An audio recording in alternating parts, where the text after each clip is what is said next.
there is so much inconsistency in terms of the way different countries are approaching the issue of regulation in terms of private security companies. We also believe that there is not enough oversight.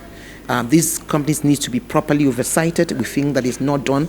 We feel that there are a lot of countries that are not following the ECOWAS framework in terms of this. We also think that there is a need to prove more synergy and coordination. That is also not happening. So we think that this is actually going to help us because, as you know, it's almost like some of the complaints that you have in the formal or public security agencies, you are already now beginning to see some bits of it in the private security providers. And I think that for us to really have proper reform within the security sector and proper governance of the security sector, we need a synergy between the informal and the formal. We need a synergy between the public security providers and the private security providers.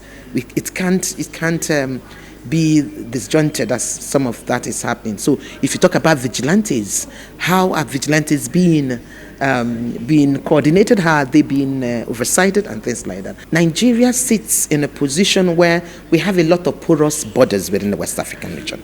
So you can't say, okay, I'm okay, I will only think about my country. No, you must look at what are other things happening within the sub-region, because what happens within the sub-region also affects you as a country. So we also want something that will fully engage with the ECOWAS Commission, because it's not just about developing framework. You want to make sure that that framework is implemented. There must be a process of monitoring to know whether those people who have given license are actually operating in a way you have operated. I think that there's a need to sanitize that space. The issue of security has become very important in our lives, and especially in West Africa and the Sahel, we have heightened security challenges.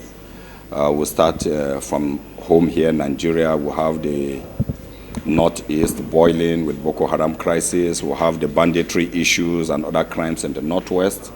Almost every other part of Nigeria will have one form of disturbance. The other countries in West Africa are not immune to it. In fact, some of the crises we have in Nigeria spill over from other countries into our side. What we need to do is come up with policies or review existing policies that will allow certain companies to carry weapons. We're all in Nigeria, and you know that no armed robber comes to your house now with stick. Nobody stops you on the road with stick. So how do you employ a guard in your house and tell him that he doesn't have a weapon? What is he going to use to protect you? So which means the man you have employed is just there to open your gate and close your gate, but not to protect you. So these are serious issues we need to look at. And this has to do with profiling those we are recruiting, doing a serious background check the way we do in the armed forces on those we bring in, continuous vetting of those who will engage in these companies, and the company having serious stringent measures on use of arms, control of ammunition and everything. That's where we have more people and we'll be able to solve our problem. If you look at kidnapping now, they come into people's houses to take people away. If the private security company provider has a weapon with him, the people coming to kidnap know that they have a very serious tax. But now they know that it's a field day for them. They just come in, everybody runs away. So it's everybody's business. We don't have to wait for the situation to get so bad. If we are waiting for surveillance, that it must be police, it must be NSDC, CDC, what if they are not there when somebody dropped something? So we must all put hands together and make sure that we secure our environment. I think it's also that you discuss the conduct of private and military security companies, the baseline, and you also provide some recommendation for proper regulations. And that's also what is in the baseline study. You have an outline of the problem, the challenges, the opportunities, and then for each country you also have specific recommendations. At the end, you have to enhance the good capacity of security companies, police and military. You have to foster good cooperation among security actors, and you also have to ensure that there is a respect of human rights, And I think the most important thing is also trust building between citizens and security forces. Collection of baseline data is so very important for meaningful researches especially giving us information on the security situation, particularly the importance of the private security companies operating within the ECOWAS region.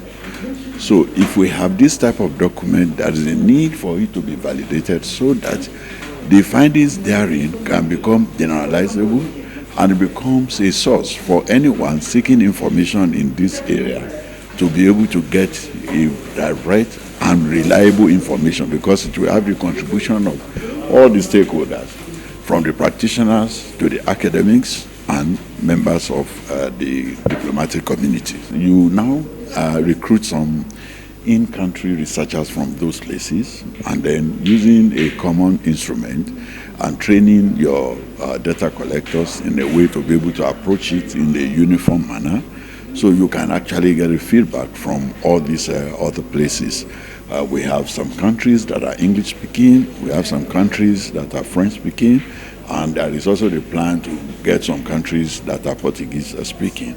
So what we did is to get those people from there, and that is one of the reasons why the validation is important, so that by the time this is brought here, we'll be sure that the data that is collected is something that we can rely on.